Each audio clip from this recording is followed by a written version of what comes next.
Hi, my name is Christine, and I'm a recovering alcoholic. I just recently celebrated my 43rd year, which is truly a miracle. Um, I would not be sober if it wasn't for Alcoholics Anonymous. That's for sure. I come from an alcoholic home, although they didn't know. They had no clue. It was normal to drink in my house when I was a kid.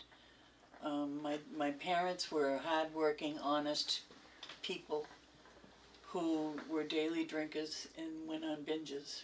And I had a younger sister, 6 years younger than me, and we spent sometimes rescuing them.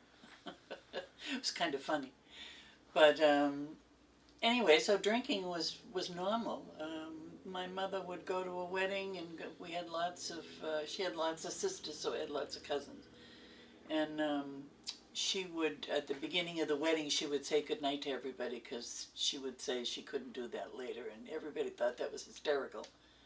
And, today it would be a red flag, but we all thought that was really funny. And I hung around with my cousins when I was a kid because we all knew the secret. I mean, they all drank. My mother's siblings, and it shows up a lot in the cousins. But anyway, I remember my mother telling me a story. This was about her dad.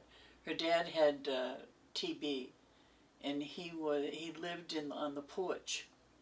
And back in those days, they didn't know what that was all about and didn't know how to cure it. So so he lived on the porch. But my mother told me the story about him giving her a note and the money and going up to the train station and giving the conductor the note and the money so that he could go in Boston and pick up what he wanted. And then, as sick as he was, my mother couldn't pick it up, but he would go and pick it up when the train came in later on in the afternoon. And after I got sober, I thought, he had a problem. He was an alcoholic, I would say. So enough of that. I drank. I didn't think anything was wrong with it. I remember, I don't really remember my first drink, but I do remember one time driving around with friends. We had Roma Rocca wine, which must have been probably the cheapest wine you can get back then, and a bottle of beer. And we were passing it around in the car. It was a convertible. And I just thought that was great. But when I got home, I remember my parents saying, "Look at her, just look at her, she's drunk." And so they weren't too happy with me. And I think that might have been the beginning. I'm not sure. But I didn't go out, and I didn't have a lot of trouble outside with booze. Just with myself. I mean, any woman that's drinking and goes out into a bar and gets drunk is, I didn't know it, but they're really looking for trouble. God watched over me, believe me. I didn't get into much trouble like that. But the only problem I did have, and I have to say this because I think for a long time when I was getting pregnant, I'm so sorry. That's funny. I had a problem with men in sex, and I have to tell the truth. That's the most painful part of my drunkalogue. I have 3 children. They have 3 different fathers. I'm not proud of that. They don't seem to mind, because kids don't mind too much today. But anyway, that was my biggest problem, and I suffered a lot of pain for that. I didn't know why I was like that. It certainly wasn't the sex. I still think sex is overrated. It was the intimacy, to be held and loved, even if it was for a short time. It didn't matter. It was that important, and I'm not sure why. I have no no idea why that happened. But anyway, when I came, when I first decided that I needed help, I went to my doctor and I told him that I thought I was drinking too much.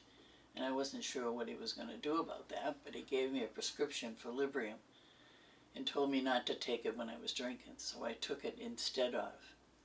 And so I was on a slippery slope, believe me. It wasn't too long after that I ended up in AA. But my first meeting was a big book meeting, and I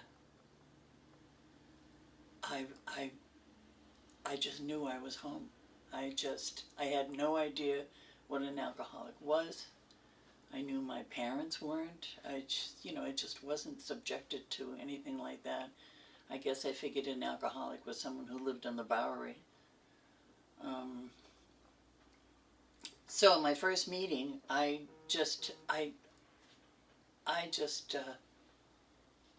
had no fight left in me. I just accepted AA, accepted the people in AA.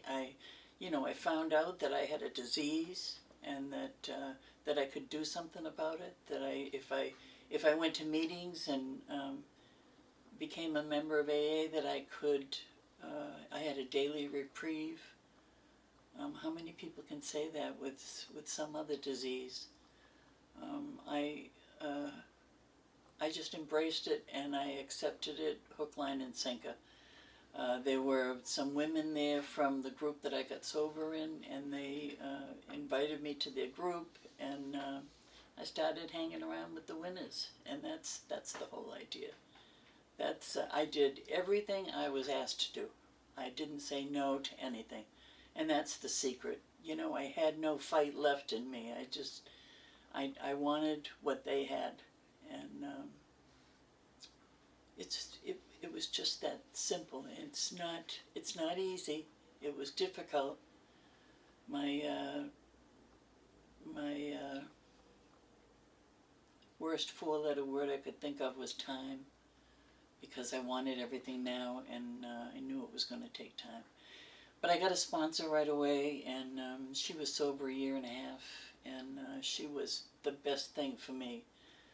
She didn't say to me, take the cotton out of your ears and stick it in your mouth. She was very kind, and that's what I needed. I didn't need someone to batter me anymore. I felt like I had been battered enough.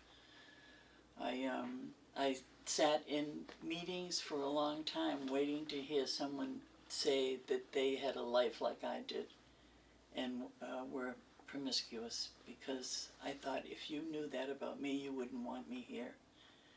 And I waited a long time. Back in those days, nobody talked about sex or gay or lesbian or anything else like that. We all, thank God, that's come out in the open in these days, because it's life. It's real. I finally did hear that, and yet when you look in the big book, it's all in the big book.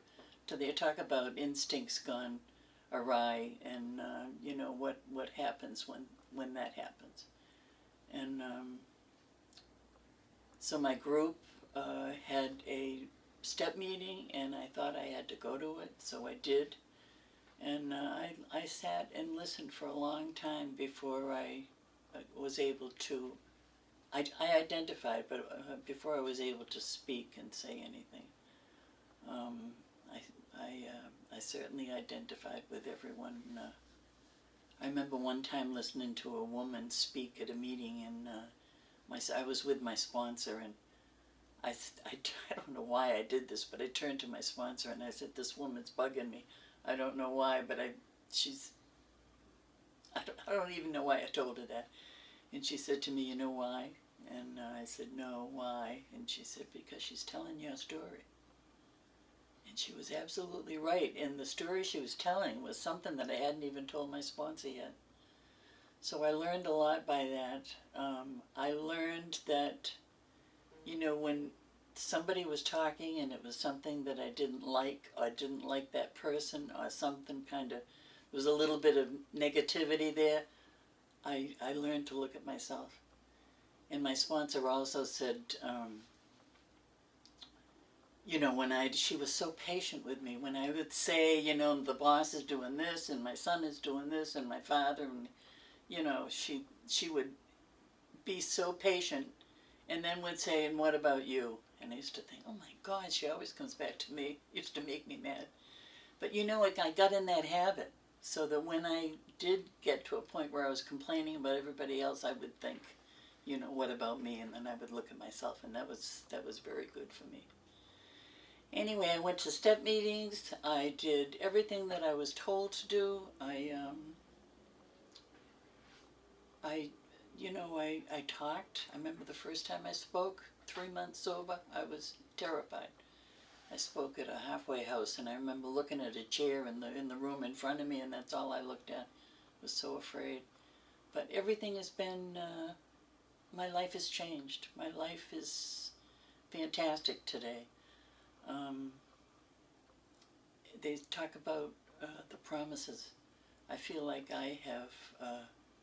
I'm living the promises, but I have to say, they talk about financial independence.